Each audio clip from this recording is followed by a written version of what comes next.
Hierdie is 'n ma en 'n mikrofoon. Welkom by hierdie episode. Safa Mama, TikToker, smaakmaker, wat is dit beïnvloeder? Ek is baie bly jy kuier vanaand by ons en vandag by ons, by my en my kykers en luisteraars hier op 'n ma en 'n mikrofoon, want ek dink jou online profiel gaan oor ma wees en ouerskap en ek sien so uit om die hele storie te hoor. En dalk vir die wat nou nie jou volg op TikTok of enige van hierdie sosiale media platforms nie, vertel ons wie is Safa Mama? Ja, dit is nogal 'n taamlike mondvol, want ja, wie is hierdie persoon en wat maak haar enigstens noemenswaardig? Maar nee, ek is sommer net 'n iemand wat so per ongeluk my pad hoeka tydens COVID so op 'n sosiale media platforms begin het en iets wat heeltemal net onskuldige storievertellery veronderstel was om te gewees het en toe in 'n hele katoet ontaard hier op die sosiale media. Ek noem myself die tombola tafel van TikTok. So partykeer gaan jy ietsie kry wat jy van hou en partykeer gaan jy ietsie kry wat jy nie van hou nie, maar dit is die lewe. Dit is hoe die lewe opbring. Ek is my regte naam is Carla. Dit is nie op sosiale media so alom bekend nie met redes, maar vir privaatheidsdoeleindes en so aan. Ek deel ook nog nie eintlik my beroep daar nie, maar op sekere platforms wat ek weet die regte gehoor sal ek sê na my het, waarvoor ek nou basies 'n bietjie beheer kan uitoefen, sal ek sê. Ek is 'n prokureur van beroep. Ek werk tans as 'n regsadviseur. So ja, en ek maak maar as 'n kreatiewe outlet maak ek bietjie sosiale media content oor dit wat my hart van vol is, jong. Niks is taboon van die tafel af nie, behalwe dit wat ek niks van weet nie. Daarvan af bly ek weg. Ja. Dis goed as mens dit ruiterlik ook sê en jou fokus is ouerskap, nê? Nee? Hoe dit gebeur dat jy spesifiek oor ma wees begin post en plaas het. Die idee was eintlik maar ek was 'n ma toe ek begin het met my TikTok journey. Kort, my jongste of my oudste was net gebore omtrent. En maar die idee was basies maar gewees om dis is of 'n ma vir almal. Die wat daar ver kom, die wat naby is, enige geur, kleur, whatever, jy is welkom om net, dis 'n veilige spasie, dis 'n no judgment space, en ja, so ek sê, almal is welkom, en ek het begin met soos kookvideo's en Dubai video's, en ons het toe in Dubai gebly, en daar was 'n groot belangstelling in, hoe lyk die lewe vir 'n Suid-Afrikaanse expat daar in Dubai, en toe begin het met storieetjies vertel en grappietjies vertel en toe begin ek my ouerskaps journey deel. Ek dink omdat ek my eerste in lockdown gehad het in die buiteland, was die idee om my ma daar te hê. Die idee was om my skoonma by my te hê en toe het niks van daai kon gebeur nie. So toe moes ek nou as ware self sien kom klaar. En soos my ma daarna verwys is, toe maak ek maar 'n studie van ouerskap, want ek is 'n baie A-tipe persoonlikheid, jy kan dit sien. Die prokureur in my benodig sisteme, en ek moet verstaan hoekom ek 'n ding doen, anders het ek geen motivering om dit te doen nie. So, jong, ja, toe beaam ek my, maar met kennis, en, want ek nou die kind groot kry, in 'n land wat die syne is nie. En toe begin ek my tips en triks deel, en toe begin die ding sneeubal. Van daar af. As jy nou so sê die tips en triks, want ek dink ook terug, ek het ook 'n lockdown baba, myne is letterlik op die voorrand van die inperking gebore op 25 Maart 2020 en ons was maar eintlik in die wildernis, nê, alleen by die huis met 'n newborn en alles, soos jy sê, al die hulp wat jy gedink het jy gaan hê, was daartoe nou nie gewees nie. Geen maas en skoonmaas en vriendinne nie, en mens was eintlik so in 'n mate op die internet aangewese. So jy het 'n sosiale media kanaal begin, ek het 'n podcast net na dit begin.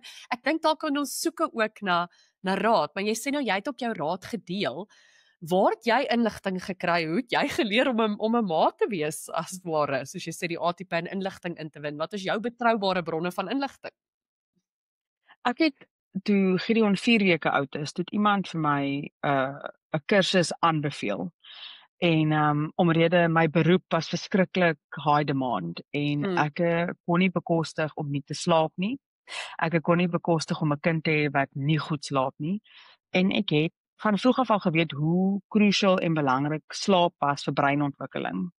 en op 'n baie, kom ons sê maar oppervlakkige wyse. Ek vertel dit dan warts en al is dit nie my beste eienskappe ook dat ek dit bloot nie. Maar ek wou nie 'n dom kind grootmaak nie. Ek weet nie hoe om dit beter vir mense te verduidelik nie. Maar ek was baie soos dit wat in my beheer is met betrekking tot my kinders se breinontwikkeling, gaan ek soveel as moontlik probeer execute so best ek kan. So ek het geweet slaap is crucial. So toe gaan ek down hierdie rabbit hole van hierdie kursus wat basies maar net it's enforcing and teaching sound sleep habits as ware. En toe die gogga my gebyt jong.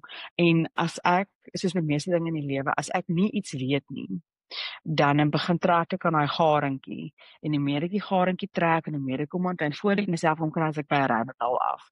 So ek het later aan so my feed op sosiale media getrein om vir my al die sielkundiges en al die dokters en al die spelterapeute en al daai mense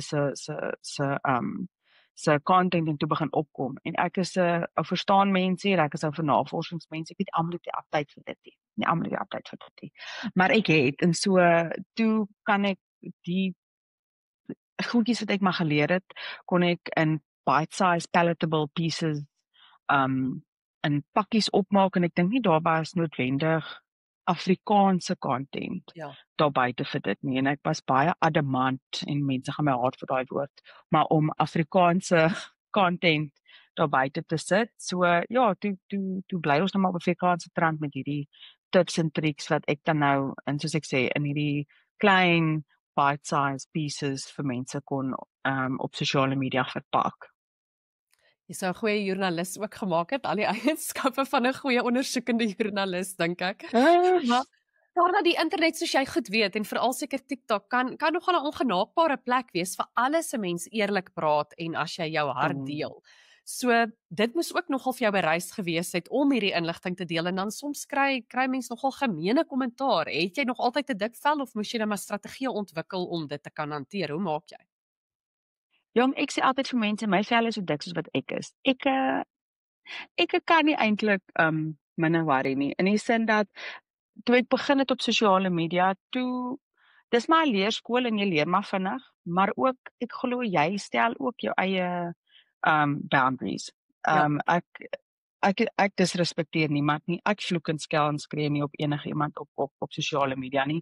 Ek verneder niemand nie, ek verkleineer niemand nie. So ek verwag I do not tolerate that in my comment section. So dis bitter eenvoudig, dis 'n blok en bless situasie. Daar jy gaan. As dit 'n geval is van mense wat as ek dit kan gebruik as 'n teachable moment, as ware dan sal ek dit gebruik as 'n teachable moment.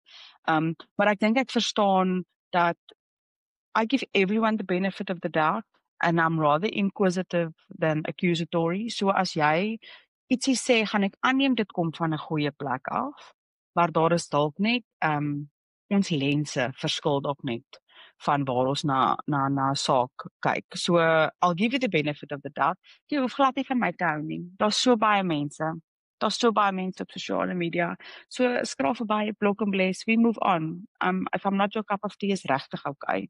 So in daai opsig is my vel maar soos ek sê so dik soos wat ek is. En wat is van die kwessies wat jy agterkom? Jy sê nou jy praat oor alles, jy skroom nie. As ek reg onthou het jy destyds ook en ek dink dit het by baie ma's aanklank gevind. Daai tyd wat jou baba klein is, ek dink het jy dit maternal rage genoem, amper soos postpartum depression, maar amper 'n tipe woede wat kan opbou tussen huweliksmaats. Ek wil graag nogal oor dit praat want ons praat baie oor postpartum depression en daai gevoel van magteloosheid en jy weet iets tussen nou baby blues of regte depressie, maar jy het ook al gepraat oor daai amper 'n tipe van woede wat vroue nie oor praat nie na jy hierdie mensie gehad het wat jy nou skielik voor verantwoordelik is. Kyk, daai postpartum rage is real en ek het dit nie besef nie. Ek het en ek dink nie mense erken dit hardop nie want dit maak jou oop vir baie judgment. Maar ek dink ook die oomblik toe ek dit daar buite sit, toe kom jy agter hoe baie vrouens eintlik daarmee gesukkel het postpartum. En hierdie postpartum rage wat ek letterlik dit is die dingetjie vir wat ek die liefste is in die hele wêreld, is hierdie klein babatjie. Maar jy min slaap, jou hormone is all over the show. Jy is so gefrustreerd later aan. Jy het verwyte up the wazoo want jy kan niks is meer jouself joune nie. Jy het geen meer autonomie nie. Jy kan nie badkamer toe gaan wanneer jy wil nie. Jy kan nie iets eet wanneer jy wil nie, want jy moet letterlik beplan, wie gaan na die lyfie, want ek is die default. Ek het geborsvoed, so ek is die default vir hierdie klein lyf. En ek het op 'n stadium gevoel, ek het vir my man gesê, ek wil hierdie kind teen 'n muur gooi, soos jy moet hom nou by my vat, want ek gaan dit verloor. En dit is, ek het nie besef dat dit kan gebeur nie, en hoe vinnig daai trigger net gaan. En dit was niks in my beheer nie, ek is nie, I wouldn't hurt a fly. Tog, hier sit ek, en ek is so gefrustreerd met hierdie kind. En dan net vir my man sê, jy moet nou vat, want I'm going to do something that I'm going to regret, so please. En ek dink mense raak so verbaas wanneer hulle hoor, o, die ma het hierdie kind versmoor, of dit het gebeur, dit is baie morbid, I understand that, maar hierdie tipe goed gebeur, en ons almal geskok. Niemand het geweet, hoekom gebeur dit?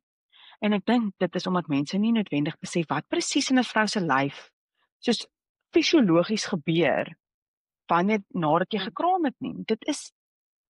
Iemand het dit laas my verduidelik, toe sê hulle, dit is asof jy van voorgeboorte tot nageboorte, soos in daai oomblik 100 voorbehoedpille drink. Dit is die ekwivalent van 100 voorbehoedpille op dieselfde tyd drink. Dit is hormonaal wat in jou liggaam aangaan, en dit is crazy. Ons het ook 'n episode gehad hierso wat Katinka later gaan, sy's 'n vroedvrou, juist dit verduidelik het en hoe al die hormone werk vir luisteraars of kykers wat nou hier is, gaan luister. Die episode se naam is Help, ek word 'n ma, waar sy presies dit verduidelik, en dit is eintlik verstommend. Dis wonderlik aan die een kant dat jou lyf dit kan doen en als gebeur, maar dan verstaan 'n mens ook dat dit gaan maar 'n invloed hê op jou emosionele reaksie ook op dinge, en nie net soos jy sê hoe jy oor die baba voel nie, maar ook partykeer dat daar skielik partykeer hierdie frustrasies teenoor ander mense of jou man is, en jy het ook al gesê, dan moet mens maar mooi kyk en betyds praat, sodat jy jou man nie skielik wonder, hoekom is my vrou so kwaad vir my en ek het dan niks verkeerd gedoen nie, né? Kyk, my man is een van die, ek dink hy is een van die mans met die hoogste EQ's wat ek nou al in my lewe ontmoet het. My man is baie self-aware. En selfs hy het gesukkel om te verstaan wat ek bedoel met, ek verwyd nie vir jou as prins nie. As jy vir my sê, liefde, ek gaan gou 'n winkel toe. That in and of itself klink very innocent. Maar wat ek mee sit is soos, ek kan nie opstaan en winkel toe gaan, en al wat ek wil doen is ook net opstaan en net loop, maar ek kan nie, want ek moet beplan, wanneer het baba gedrink, wanneer moet hy nou weer drink, het ek genoeg doeke, kan ek hom nou aantrek, moet ek hom nou spaarpad, wat het ek aan, moet ek my doek omruil, wanneer kan ek, dit is soveel goed wat moet gebeur, voordat jy net by die huis kan uitstap, en ek dink, hy het op 'n stadium, was ek dink nog 'n golfdag, gaan speel golf, my lief. Ek met die grootste liefde, dit is so goed vir jou mental health. Go play golf. Maar dan sit jy met daai ongewenste resentment, want hier kan my man gaan, vir 6 ure sy foon afsit. Ek kan nie eers 5 minute gaan sonder om te beplan wat volgende moet gebeur nie. En dit is nie, it's not intended, dis nie, dit gebeur net. En dan weet niemand wat om lekker om mee te maak. Jy word net wakker en jou man loop net van, en dan jy soos, vir jou iets aandoen. En dan weet jy nie waar dit vandaan kom nie.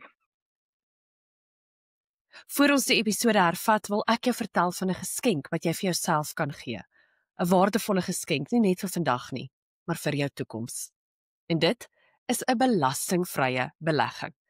Dit is die een plek waar jou spaargeld werklik harder vir jou werk. Geen inkomstebelasting nie. Geen dividendebelasting nie. Geen kapitaalwinsbelasting nie. En dit beteken elke sent se groei bly joune. Dink daaraan, elke rand wat jy wegsit kan groei sonder dat jy aan taks daaraan raak. Dis eenvoudig, dis kragtig. Dit is een van die slimste geskenke wat jy vir jouself kan gee.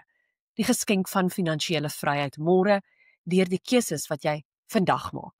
So of jy nou spaar vir jou kinders se toekomstige studies, soos ek, of jy en jou man dalk droom van 'n wêreldreis oor 'n paar jaar, 'n belastingvrye belegging laat jou geld stil, bestendig en sonder aftrekkings groei. Ja, daar is jaarlikse en leeftyd bydra limite, maar die werklike waarde lê in wat jy bou, 'n toekoms wat jou gaan terugbetaal oor en oor. En wanneer jy vir Nedbank kies, belê jy nie net in jouself nie, jy werk saam met kundiges wat weet hoe om jou geld te laat groei, terwyl hulle jou help bou aan 'n sterker finansiële toekoms. As jy dus ernstig is oor finansiële self-care, Begin die toekoms by 'n Netbank belastingvrye belegging. Want soms is die beste geskenk die een wat jy vir jouself gee. Dis baie goed om bewus te wees daarvan, maar ek dink nou iemand wat dalk luister wat of swanger is of eendag 'n ma wil wees of dalk 'n klein babatjie het en hierdie herken. Het jy enige raad? Wat het jy gedoen om dit beter te maak? Veral met die tweede een. As die tweede babatjie kom, dan is mens, ek wil nou nie sê mens weet noodwendig beter nie. Dis 'n dom ding om te sê, want dan gaan jy jou Moses teekom. Maar kon jy toe dalk al die tekens herken of dit bietjie anders hanteer? Kyk, die een ding wat ek wel gedoen het is ons het daai gesprek gehad voordat hy gebore is. Ek het vir my man gesê, kyk gou, hierdie is heel moontlik die paadjie wat ons weer gaan loop.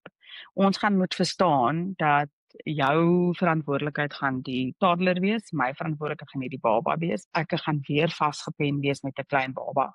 Ek gaan weer borsvoed. All I'm saying is, wanneer jy ietsie gaan doen vir jouself, ek wil net 'n mate van dit for tat hê vir myself, sodat daai resentment nie ophou nie, because I do not want to resent you. Ek wil nie vir jou kwaad wees nie, maar hierdie tipe goed gebeur, dit festers. So, as jy wil gaan golf speel, asseblief, gaan doen so, maar sê net vir my liefie, ek gaan Saterdag golf speel, in die middag. Kom ek vat die kids in die oggend, en dan beplan jy vir jou 'n ietsiekie. En dit sal, maar dit is persoonlik, so jy moet maar sê wat vir jou sufficient gaan wees, maar dit was vir my al wat ek nodig gehad het, dat daai resentment glad nie eers sprake is nie, want my man is dierbaar, hy dink dan aan my ook, terwyl hy sy lieflike aktiwiteit uit die huis uit gaan reël. So dit het baie vir ons gehelp om voor die tyd net daai gesprekke te hê, om te sê, kyk, this might be coming down the pipeline.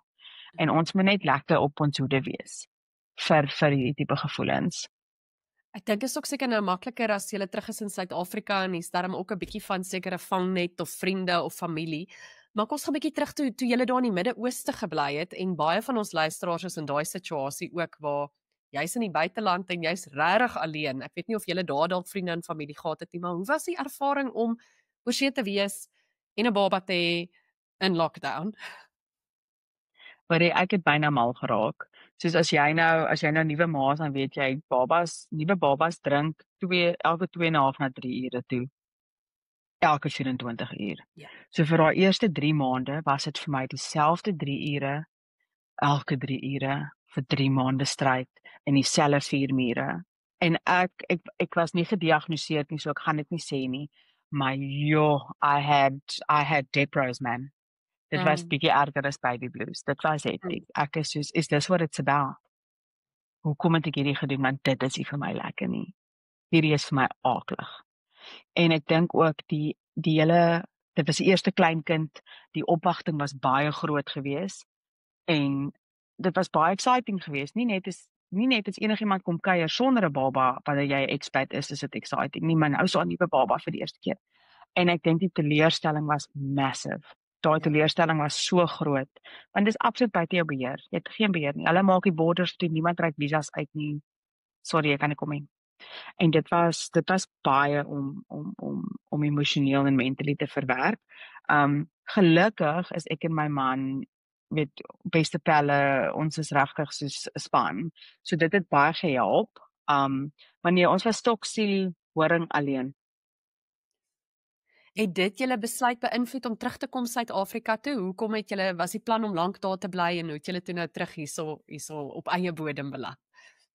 So kyk, soos meeste expats vir sal sê, ons gaan net vir 2 jaar. Ons gaan vir 2 jaar. En dan sit jy amper 8 jaar later en jy sê, 2 jaar is al lank verby. Nee, ons sou vir 2 jaar gegaan het, genuine. En toe begin dit papreën en toe moet ons maar skep, so toe ons so. Maar ja, met COVID het ons baie mense naby aan ons verloor. My man en my skoonpa, toe hulle kom kuier, my skoonmense, toe my man en my skoonpa in dieselfde trip, toe hulle albei in die hospitaal opgeëindig. Sure. En ons het nie geweet of hulle daardeur sou trek nie. Dit was 'n baie rowwe tyd gewees. En toe sit dit dinge vir ons vierkantig in perspektief, soos ons kinders het nog oumas en oupas, wel toe kind, ons het nog, daar is nog oumas en oupas, en dan besef jy maar die lewe gaan oor meer as die materialistiese kant daarvan, want dan het jy al die geld in die wêreld en jy kan nie jou geliefdes by jou kry nie. Soos ja, it put things into perspective in a massive way. So dit is letterlik in 'n kwessie van in 2022 ons het Mei maand kom kuier en daar dan besluit ons kom terug en in Augustus maand is ons terug. En nie spyt nie, hoe voel dit om nou weer terug te wees en O, veral glad dalk nie op spyt taal nie, gewys, jy weet jy glad wat spyt nie. in Afrikaans op TikTok is om weer tussen regtig jou eie kultuur en jou mense te wees. Is wat mis julle van daardie ander kant, maar was dit die regte besluit? Kyk, ons kry vrek baie, ek sal nooit teruggekom het as ek julle was nie. En as ek sê, maar was jy al daar? Het jy al daar gebly? Het jy al jou goed opgepak? Het jy jou hele familie al agtergelaat en in 'n vreemde land loop bly? Het jy al die begrafnisse, al die verjaarsdae, al die troues, al die dope, al daai goed gemis? Terwille van wat? Elke land, elke liewe plek. Kyk, terwyl ons daar was, het ons vrek baie getoer en getravel en alles. Elke land het maar sy ding. So jy moet nou maar net besluit watter ding jy wil trotseer. En maar nee, ons is nie 'n dag spyt dat ons terug is in Suid-Afrika nie, met alles, met load shedding, met alles. Dit is maar net die lekkerste op eie bodem. Dit regtig ons mense so gemis, die Suid-Afrikaanse mense. Ek dink jy ons besef wat 'n lekker mense ons is hier. Ons is, né? Ja. Ons is sulke lekker mense. En nie net teenoor mekaar nie, maar teenoor die hele wêreld. Ons is net sulke lekker mense. Jy besef nie aldag wat 'n mens het as jy nog nie gesien het wat daar buite aangaan nie. So nee, ons is nie vir 'n dag spyt dat ons terug is nie. En boonbehalwe die familie en die vriende en al die funksies en al die lekker dinge wat jy weer kan bywoon, wat dink jy is vir jou lekker van jou seentjies in Suid-Afrika grootmaak? Weet jy, 'n stupid, dis niks, dit gaan nou baie eenvoudig klink, maar Gideon het kaalvoet rondgeloop daar. Nie net omdat kaalvoet loop beter is vir hulle ontwikkeling van hulle voete en hulle postuur en hulle exploring en al daai klas dinge nie, dit een kant toe gesit, maar die mense het ons so geoordeel. Het julle aan die geld geskoene nie? Regtig? Nee, my kind kan maar kaalvoet loop, is regtig okay. Die mense sal dit jou verskriklik aankyk. En hier is dit jou kinders loop kaalvoet. Dis plaaskinders, die kinders gaan kaalvoet. Hoekom sal ons worry oor skoene? En daar, wel in Dubai veral, was dit baie superficial. Die mense het nie eintlik beskryflik baie profasie en inborste nie. Dit was baie watter horlosie het jy, watter skoene het jy, watter handsak het jy, watter kar het jy? Watter iPads gee julle nou vir die 4-jariges, vir die verjaarsdagpartytjie? Dit was letterlik so. En ek kon nie deel met 'n kind grootmaak in daai milieu nie. Dit was net nie vir my, want dit is die kinders wat met wie ons self omring. Nou is ons mense dis gelowige mense en wat ons waardes en normes deel en jong, ek is net bly my kinders kan Afrikaans hoor. Want my man is een van die snaakste mense wat ek ken. Maar hy is van die Namakwa-land af. Ja. Dit is en ons is Weskus mense. So hierso gaan dit, my kinders moet kan verstaan hoekom hulle pa snaaks is. En hulle sou dit nie kon doen as hulle Engels groot gemaak is nie. Dis nou maar want Afrikaans is nie net 'n taal nie, dis 'n kultuur. En ek sou nie wou gehad my kinders moes op dit uitmis nie. So nee, dit is seker een van die grootste goeders waarvoor ek baie dankbaar is dat ons terug is.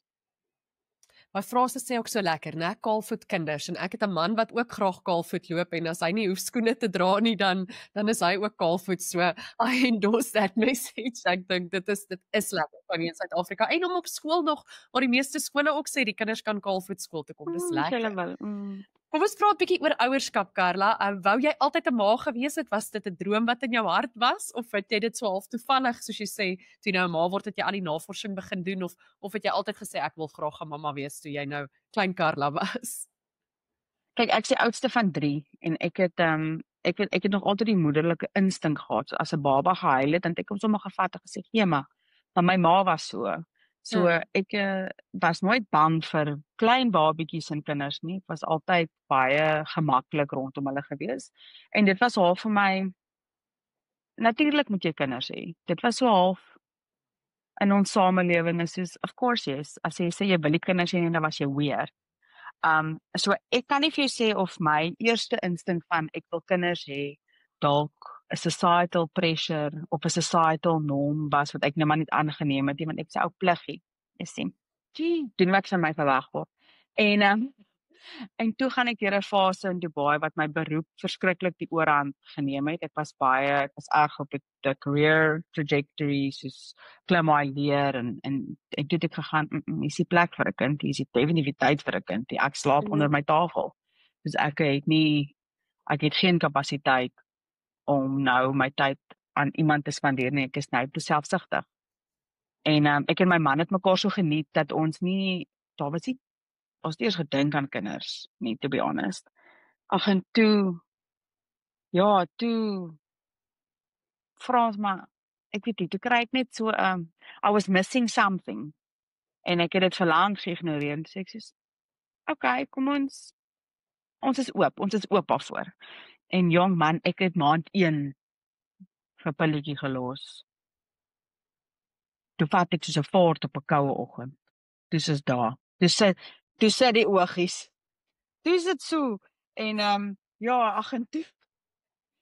toe is dit, toe het ek baie natuurlik in daai rol ingeskuif. Dit was toe vir my nogal maklik, ja. Hoe oud was jy toe jy die eerste keer ma geword het? 2020, toe sê ek 31. 31. So laat. Ja, ek was selfde jaar as jy, maar ek was al 34, so ek het nou nie so maklik gevat soos jy nie. Bietjie meer moeite en bietjie harder werk gekos. So ek was 'n rapsie ouer, maar dit is eintlik ook lekker om bietjie ouer ma te wees, soos jy sê, jy het jou dinge gedoen en jou huwelik en jou man ook geniet op 'n ander manier as wanneer jy, want dit is tog ook lekker nê, om saam met daardie persoon soos wat jy sê jou beste vriend is, as jy 'n goeie huwelik het. En dit is nie altyd maklik nie, maar hoe lekker is dit ook om jou man dan as 'n pa te sien? Was dit ook vir jou 'n lekker verandering in die persoon wie hy is? Hy is 'n ongelooflike pa. Soos ek het geweet hy's 'n ongelooflike mens. Maar I don't think I ever applied my mind to what type of father he was going to be. En hy skitter net. Hy het die geduld wat ek net admireer. Soos dan dink ek, hier gaan dit nou, en dan is hy net so kalm en so rustig en so gentle met die kinders, dan is dit net, daar kan ek net uitasem van verligting. So nie om vir hom te gesien het in hierdie rol in elke dag. Hy is elke dag net 'n beter pa as wat hy die vorige dag was. Dis my amazing. Ons kinders is so bevoorreg. En julle twee is ook op dieselfde bladsy met natuurlik wat jy nogal baie oor praat ook op sosiale media, gentle parenting, daai gevaarlike frase wat mense baie verskillend verstaan, maar dis nogal iets wat jy baie teenstand oor kry, nê? Ons is selfs bietjie oor dit. Wanneer het jy half 'n voorstander daarvan geword en regtig begin uitpraat daaroor en die reaksies is baie keer baie driftig en jy staan nie terug om mense aan te vat nie. Ja, jong, hoe sê hulle, jy pluk maar laat. En dit is ironies, want ons praat nou juist vir mense, ons nie fisiese dissipline. Daarom vir jou eie gat, so jy slaan niemand anders nie. Nee. Jong, ek dink ek het begin agterkom, iets is nie reg, dat wanneer jy sê jy slaan nie aan 'n kind nie, dan kry jy meer haat as wat jy sê ek slaan aan kinders. En toe sê ek soos, why is that? En daar is die garentjie, en toe begin ek aan hom trek, en toe sê ek soos, what is happening here? En want, ek het ook deur 'n fase gaan in my lewe waar ek baie trots was, op al my pakslaas. Ek het dit soos 'n badge of honor gedra, totdat ek begin agtergekom het dat, sekere van my, kom ons sê my karaktereienskappe, is besig om groot inbraak te maak op my huwelik, op my beroep, op my mental health. En weer eens, garentjie tou, kom ons doen 'n bietjie introspeksie, wat gaan nie aan, kom ons gaan sien 'n bietjie 'n sielkundige, hag ons bietjie vas. En totdat ek toe baie oulik geleer het dat al hierdie people pleasing, al my anxiety, al hierdie wat ek, jy weet, myself verander hang af met wie ek praat, that I sense everyone's moods when I walk into a room, net om seker te maak, is almal okay, wat is dit my skuld? Die wat ek in myself intrek van ek's nou weer nie goed genoeg nie, of ek het nou weer dan gesê wat ek nie moes sê nie en nou gaan almal my haat en. Dit kom als van childhood trauma van waar ek moes leer het om te regulate, waar ek moes geleer het dat ek was nie verantwoordelik vir my ouers se moods nie. En in daai oomblik wat ek net gevoeder was vir geen rede nie, of nie gelei is deur this is what we do, this is the feelings we recognize en. Toe begin ek agterkom, okay, I do not want to repeat that pattern. En weer eens, I looked for the evidence and the proof and the studies en wat sê die professionele mense, en dit ek myself maar net in daai rigting ge-educate. En toe kom ek agter, maar dit is 'n ding wat veral in Suid-Afrika oor alle grense, ons is nogal lief vir 'n stukkie corporal punishment. Dit is wat seevier. En die hoeveelheid mense wat nie eers weet dat dit onwettig is nie. Punt nommer 1. Om 'n kind te slaan, letterlik onwettig. Jy kan in die moeilikheid kom. En net die skade wat dit terug. Toe kon ek net nie ignoreer nie. En ek dink, toe sien ek dit as 'n geleentheid, maar die mense wat glo inslaan, hulle gaan glo inslaan tot die koeie huis toe kom. I'm not going to change their minds, but that was never my goal. My goal is mense wat soos ek gevoel het, wat geweet het, ek wil nie my kinders slaan nie, ek weet nie, ek can't do it, maar, ek wil nog steeds goed gemanierde, respekvolle kinders grootmaak, wat dissipline ken, wat weet om hulle self en hulle emosies te reguleer. Ek wil nog steeds dit doen, but how do I do it without physical punishment? Want ons is nie geleer hoe nie. Ons is nie geleer hoe om dit te doen nie. En ek dink dan vir daai mense wou ek 'n hulpbron wees vir, ek sien nou, dit is wat ek kan doen as my kind byt, skop of slaan. Hierdie is wat ek kan doen as my kind terugpraat. Maar ja, en omdat ek so passievol is oor die onderwerp, kry ek myself partykeer 'n bietjie in die moeilikheid. So ek het net so 'n halwe stappie teruggevat om 'n bietjie net bietjie introspeksie, practice what you preach, jy weet, en net 'n bietjie te gaan herbesin oor hoe ek die boodskap wil oordra aan ander ouers wat graag wil leer, want dit is nie 'n kwessie van I don't want to dish out judgment. My hoofboodskap is ook, ek verwyk nie my ouers nie. Ek is vir niemand kwaad nie. Ek glo ouers doen die beste met dit wat hulle tot hulle beskikking het. En ek glo my ouers het liefde vir my gewys die beste manier soos wat hulle maar geweet het doen. So ek is nie vir niemand kwaad nie, maar we live and we learn, en dan wanneer jy van beter weet, dan moet jy net beter doen. So, maar as jy jou kop gaan begrawe, dan gaan jy nooit beter weet nie. So, hoe moet jy dan beter doen? So, daar's daai mense ook, en dit is okay. Julle moet maar aangaan, is reg so. Een van die mees sinvolle goed wat ek oor daai gesprek ook gehoor het, en ek weet nie of jy dit ook al gedeel het nie, maar is mense wat sê, mense haal ons nou graag aan van spare the rod and spoil the child in die roede, maar wat ook gesê het, eintlik in die Bybel word daar verwys na 'n staf, en nie 'n staf wat die skaapwagter gebruik het om die skape mee te slaan nie, 'n staf het mos daai hak aan, en dit word gebruik om die skaap om die net te vat en in die regte rigting te lei. En dit is vir my so 'n mooi prentjie wat dit eintlik aanbetref, dat leiding en dissipline en grense, ja, dit is natuurlik belangrik, want dit is niemand wil 'n kind hê met geen dissipline en geen grense nie, maar daai lei eerder as aggressie en geweld. Dit was vir my 'n baie mooi manier om dit te verduidelik. Ek wil net so vinnig 'n bietjie oor jou seentjies ook praat.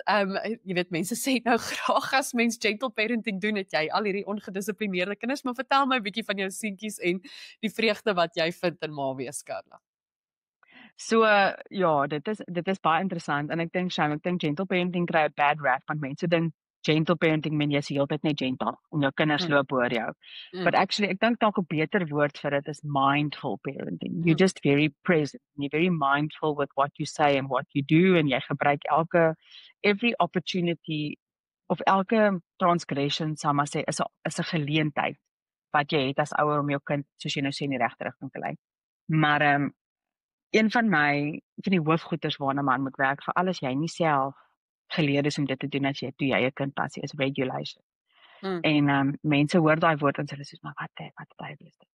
En basies as ek kwaad of gefrustreerd raak, dan die oomblik dan ek was al baie naby om te gaan, mamma, en dan dink ek net ek is geïrriteerd. Ek is kwaad. Hierdie is 'n me problem. Dis nie my kind nie. My children are just being children. So ek het my verwagtinge ook teenoor my twee laities baie aangepas om te leer presies wat is hulle lê hulle breinontwikkeling. Is this appropriate behavior for their age? En dan sê ek soos, ek kan nie vir hulle kwaadlik neem nie en ek kan ook nie myself blameer nie. They're just being children and I need to teach and guide them. So met Gideon, ek het frustrasie en kwaad is groot emosies, né? En ek weet meeste mense sukkel daarmee. Veral groot mense. Groot mense sukkel daarmee because we were never taught how to regulate. En Gideon het leer self te klere aantrek. En hy het gefrustreerd geraak as hy dit reg kry nie, want dan is die kop deur die arm en die been is die ander en die twee bene is in een pyp en dan raak hy verskriklik gefrustreerd. En om myself te reguleer, het ek vir my kinders begin model breathing exercises. So ek sal die in en die uit, want they borrow my nervous system. So if I'm regulated, they can match that. But if I'm dysregulated, dan gaan ek vir hulle ook outomaties reguleer. So as ek gefrustreerd raak met hulle, dan ek gaan in die een hand sit ons vir die bak en hy's besig om sy klere uit te trek, maar hy sukkel. En ek is besig om iets anders te doen, soos ek omdraai te sien, ek gaan nie mannetjie. Hy is nou 3 en 'n half, nê? Nou gaan jy. Ag lief. En ek sê van Boeta, wat gaan nie aan? Sê hy is gefrustreerd. Ek sê ek sien want jy sukkel. Hy sê ja, ek sukkel. Ek sê maar jy kan dit regkry. Ons moet net lekker asemhaal, dan probeer ons weer. Sien jy verstaan my? En braffies waar toe kry dit ook reg en hy het nie gegil of geskree of niks, hy het homself uitgesorg. En dis ek so beïndruk met dit is it does work. En ek kan nie vir jou sê Gideon is 5 en 'n half. Ek kan nie vir jou sê wanneer laas ek moes ek skel nooit nie. Ek praat ferm en hard en ek is baie streng. Maar jong, ja, daar was nog nie ek kan nie onthou wanneer laas ek die kind moes dissiplineer nie. Hy is respekvol en maniere en hy luister die eerste keer as ek praat. Dit het nie altyd so gegaan nie want ek moet hulle leer. I must teach them what I expect of them. Soos hy byvoorbeeld hy toon so geïrriteerd is. Ja, mamma. Dan sê ek vir hom, wie is ek? En sê mamma. Dan sê ek, hoe praat ons met 'n mamma? Mooi en respekvol. Dus ek net toe probeer gou weer, dan kyk ons waar ons kom. En dan so gaan dit beter. En vir ons luisteraars ook hier, als wat Carla nou hiervan praat, ons het 'n lieflike episode ook oor dit. Ek het met die arbeidsterapeut Lizaan Du Plessis gepraat wat 'n hele episode oor dissipline en die verskillende tegnieke en hoe jy dit ook vir jou verskillende kinders kan aanpas, want hulle verskil ook mos nou natuurlik wat vir die enetjie werk, vir die ander een nie. So gaan kyk by ons podcast en soek Lizaan Du Plessis en dissipline, dan gaan julle die episode kry. Dankie Carla. Amazing. Ons is so amper aan die einde van ons gesprek. Ek wil vir jou my tradisionele laaste vraag vra wat ek vir my gaste vra. Jy het vroeër ietsie van jou ma genoem, gesê jy dit by haar gekry. Vertel my van jou ma en ten slotte wat het jy by jou eie ma geleer? So soos ek sê, ek weet my ma se gebore ma gewees. So sy wou nog altyd 'n ma gewees het. En toe ek gebore is, toe sê sy al klaar, sy kan nie wag om 'n ouma te wees nie. En sy is letterlik die beste ouma en ek raak emosioneel as ek dink aan haar, want sy is nie meer so gesond nie. En nou is ek so, ek wil die beste ouma wees wat ek ooit kan wees, sou ek geseënd is om eendag 'n ouma te wees. En my ma het, so ek sê, sy het letterlik net die beste gedoen vir ons kinders wat sy geweet het sy kon. So ek is vir innig dankbaar, want sy is seker een van die mees onselfsugtigste mense wat ek ken. So en ek is nog nie daar nie. Ek kan streef. So elke dag probeer ek 'n beter ma te wees, deur te probeer streef na haar onselfsugtigheid. dink is dit die regte woord. Ja. So ja, so dit is my ou moedertjie. Dankie Karla, dankie vir die gesels. Hierdie gaan ook ons laaste episode vir die jaar wees. Kan dit wees, nou sit ek hier en hy. Dis ook ons huil gewoonlik en gewoonlik as ek hierdie vraag vra, jy's nou regtig nie die eerste een. Jesus, Ons almal huil as ons oor ons ma praat, dan word daar mos maar net ietsie losgetorring soos jy gepraat het van lostorring. So ek dink dan torring ons los. Maar ek dink dit is so lekker, jy weet mense kan partykeer so snedig wees oor die woord influencers en goed, maar dis vir my so wonderlik dat iemand wat in haar vorige lewe net 'n prokureur was, nou ook hierdie ander kant van jou persoonlikheid kan deel en deel met mense en soos jy sê, 'n gewone, 'n alledaagse ma. Dis nie meer net hierdie glanspersoonlikhede op TV nie, dis eg en jy deel die waarheid en ja, soos jy sê, jy praat oor partykeer moeilike onderwerpe, maar egte gesprekke en die waarheid wat mense baie keer moet hoor. So dankie daarvoor en dankie vir jou tyd vanaand en dat jy ook met my en met 'n ma en 'n mikrofoon se kykers en luisteraars gesels het. Ek sê vir jou baie dankie vir die harde werk wat jy ook hier doen en jou platform en ek dink dit is 'n skitterende hulpbron vir ander ma's en ouers. En ja, so baie dankie vir die geleentheid dat jy bereid was om met my te gesels ook. Dit was my regtig baie lekker. Baie dankie.